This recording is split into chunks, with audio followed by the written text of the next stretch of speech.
আজকে আমরা শ্রী শ্রী ঠাকুর অনুকূলচন্দ্রের কিছু বাণী জানব এবং পরমারাধ্যা জগজ্জননী শ্রী শ্রী বর্মের লেখা থেকে কিছু কথা জানব। শ্রী শ্রী ঠাকুর: এমন হওয়া চাই যাতে তোমাদের সান্নিধ্যে এসে হাজার হাজার মানুষের জীবনের প্রদীপ জ্বলে ওঠে। তোমার ঠাকুর যদি তোমার জীবনে জীবন্ত না হন, তবে মানুষ তোমার ঠাকুরকে পাবে কী করে? এমনভাবে চলবে মানুষ যেন তোমাদের শ্রদ্ধা করে সুখী হয়, শ্রদ্ধা না করে ভালো না লাগে। তবেই তোমারও মঙ্গল, তাদেরও মঙ্গল। নচেত তোমার জলুস জোনাকি জলুস। পরমপ্রেমময় শ্রী শ্রী ঠাকুর অনুকূলচন্দ্র, 15/8/1949। আলোচনা প্রসঙ্গে 18। এখন শ্রী শ্রী বর্মার লেখা কিছু পাঠ। পরমারাধ্যা শ্রী শ্রী বর্মের লেখা থেকে কিছু কথা। তাতে সম্পূর্ণ বিশ্বাস রাখো, তার কাজগুলো ঠিকভাবে নিষ্ঠার সহিত করে যাও, তার গুণানুকীর্তন করো, সদাচার সম্পন্ন হয়ে চলো। যেখানে থাকো সেখানে তোমার পরিবেশ যেন তোমাকেই চাই এমনভাবে করে তোলা লাগে।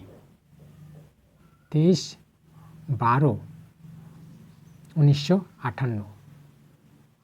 সমস্ত অসুবিধার মধ্যেও কিভাবে সুবিধা করে নিতে পারো তার চেষ্টা করতে হয়। 8/8/1959। তারপর বাণী হচ্ছে: পরম পিতার আশীর্বাদ সবসময়ই আছে। তুমি ঠিক পথে চলবে, বিধির নীতি যথাযথভাবে পালন করার চেষ্টা করবে। তোমার আপ্রাণতা, কর্মতৎপরতা, কৌশল দেখে যেন সবাই তোমাকে ভালোবাসে, শ্রদ্ধা করে। 2/9/1959। নাম করু খুব করে, নামে অসম্ভব সম্ভব হতে পারে। সদাচারী চলনে চলবে সবাই। আর চারদিকে তীক্ষ্ণ সাবধানী চতুর্দৃষ্টি যদি না থাকে তাহলে কিন্তু হবে না। ওইভাবে চলার অভ্যাসও করতে হয়। 2/11/1959।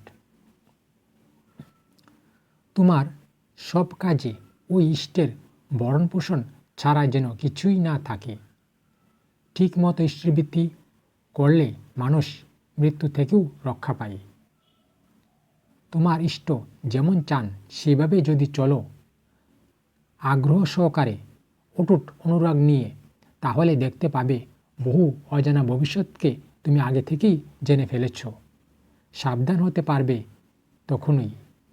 শক্ত হয়ে দাঁড়াও, সমস্ত বাধাকে কাটিয়ে উঠতেই হবে। মানুষের সাথে এমন ব্যবহার করবে যাতে তাদের ভালো হয়। 19/11/1959। সূত্র: মথুর প্রসাদ বর ঠাকুরকে লেখা শ্রী শ্রী বর্মার